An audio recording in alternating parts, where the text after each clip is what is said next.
সুপ্রিয় দর্শক বন্ধুরা আসসালামু আলাইকুম, আশা করছি সবাই ভালো আছেন। দর্শক বন্ধুরা, রেডমি কিন্তু আমাদের মাঝে এই প্রথম খুবই কম প্রাইসের মধ্যে 5G স্মার্টফোন কিন্তু নিয়ে আসতে যাচ্ছে এই মাসেরই 20 তারিখে। স্মার্টফোনটির মডেল হচ্ছে xiaomi Redmi A4 5G ফোনটি যদি আমরা কিছু হাইলাইটেড ফিচার্স নিয়ে কথা বলি, তাহলে এই ফোনটিতে 90Hz রিফ্রেশে যুক্ত একটি ডিসপ্লে থাকছে। কোয়ালকম স্ন্যাপড্রাগনের 4 Gen 2 এর একটি 5G চিপসেট ইউজ করা হয়েছে। 4GB র্যামের সাথে 128GB ইন্টারনাল স্টোরেজ এবং ব্যাক সাইডে 50 মেগাপিক্সেলের ক্যামেরার সুবিধা। 5000 মিলিঅ্যাম্পিয়ার ম্যাসিভ ব্যাটারি সেটআপের সাথে থাকছে 18 ওয়াট একটি চার্জিং সুবিধা। আরো থাকছে উল্লেখযোগ্য ফিচার। তো xiaomi Redmi A4 5G স্মার্টফোনটি exactly আপনার জন্য কেমন হবে, ফোনের প্রাইস কত, সমস্ত কিছু এই ভিডিওতে বিস্তারিত আলোচনা করার চেষ্টা করব। অবশ্যই ভিডিওটি সম্পূর্ণ ওয়াচ করবেন। ভিডিওটি শুরু করার আগে আপনি যদি এখনো পর্যন্ত আমাদের পরিবারের সদস্য না হয়ে থাকেন, সাবস্ক্রাইব করে পাশে বেল আইকনটি অল সিলেক্ট করবেন পরবর্তী প্রত্যেকটা ইন্টারেস্টিং ভিডিওর আপডেট সবার আগে পাওয়ার জন্য। চলুন তাহলে শুরু করে দিই আমাদের আজকের ভিডিও। দর্শক বন্ধুরা, ফার্স্ট অফ অল স্মার্টফোনের ডিজাইন এবং লুকস নিয়ে কথা বলতে গেলে ফোনের ডিজাইনটি কিন্তু মোটামুটি ব্যাক সাইডে ভালোই লেগেছে।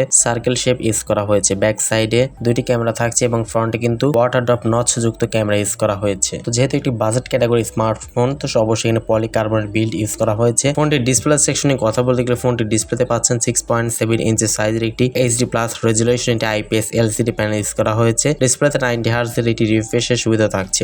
HD+ দেওয়াতে অবশ্যই আউটডোর ডেস্ক সানলাইট ইউজ করার সময় কিছুটা পরিমাণে শার্পনেসের ঘাটতি আপনি অবশ্যই ফিল করবেন। Display resolution 720x1600 pixels. ফোনটি পারফরমেন্স সেকশন ইউজ করা হয়েছে অ্যান্ড্রয়েড 14 এর সুবিধা। হাইপার ওএস ইউজ করা হয়েছে অ্যান্ড্রয়েড 14 এর। তো চিপসেট হিসেবে থাকছে কোয়ালকম স্ন্যাপড্রাগনের 6 Gen 2 এর একটি 4 ন্যানোমিটারে ফেব্রিকেশনে তৈরি একটি চিপসেট ইউজ করা হয়েছে। এই চিপসেট দিয়ে আপনি কিন্তু অনায়াসে ফ্রি ফায়ার মতো গেমস গুলো ল্যাগ ফ্রিতে অনায়াসে খেলতে পারবেন। এটি কিন্তু একটি 5G চিপসেট। এই ফোনটি আপনারা একটি ভ্যারিয়েন্টই পাবেন, সেটা হচ্ছে 4GB RAM 128GB internal storage. Extra করে মেমোরি কার্ড আপনি ইউজ করতে পারবেন।